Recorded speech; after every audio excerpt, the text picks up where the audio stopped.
చేవెళ్ల లోక్సభ నియోజకవర్గంలో తాము చేసిన అభివృద్ధే మరోసారి ఎంపీగా గెలిపిస్తుందని కాంగ్రెస్ ఎంపీ అభ్యర్థి డాక్టర్ రంజిత్ రెడ్డి అన్నారు. ప్రతి ఒక్క కార్యకర్త తన గెలుపు కోసం కృషి చేయాలని రంజిత్ రెడ్డి పార్టీ శ్రేణులకు విజ్ఞప్తి చేశారు.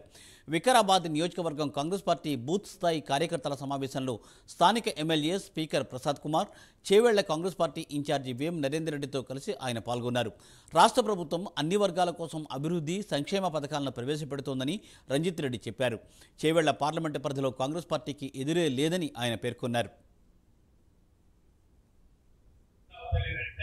మన దేశంలో అన్ని రాష్ట్రాల్లో పొద్దున్న లేస్తే నడిచేది రాజకీయాలే, పొద్దున్న లేస్తే రాజకీయాలు నడుస్తున్నాయి. ఒక ప్రభుత్వం ఎప్పుడైతే పక్కన చేపట్టిన తర్వాత చాలా మంది నాయకులు అంటారు, ఒక 6 నెలల ముందో 3 నెలల ముందో ఎలక్షన్ గురించి మాట్లాడతాం, మిగతా టైం అంతా మనం పేదల సంక్షేమం, అభివృద్ధి, నాకు అభివృద్ధి గురించి.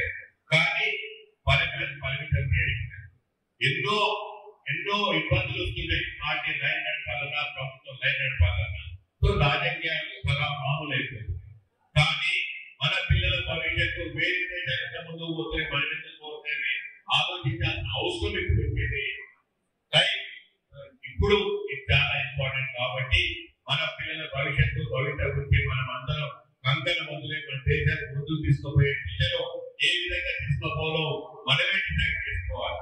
అందరూ పెద్ద ఎత్తున బయటికి కావాలి, ఓటు వేయాలి, మనకి ఇష్టమైన పార్టీకి ఓటు వేయాలి, గెలిపించుకొని ఒకవైపు లౌకికవాదం, ఒకవైపు మతతత్వం. లౌకికవాదాన్ని ఎంచుకున్న కాంగ్రెస్ పార్టీ, పేదల సంక్షేమాన్ని ఎంచుకున్న కాంగ్రెస్ పార్టీ ఒకవైపు, సంక్షేమం ముందు మతతత్వం కావాలని ఇంకోవైపు బీజేపీ పార్టీ. ఎందుకంటే కాంగ్రెస్ పార్టీ పుట్టినప్పటి నుండి ఎప్పుడు 100% ప్రతి మేనిఫెస్టో చూడండి, నేను మొత్తం మేనిఫెస్టో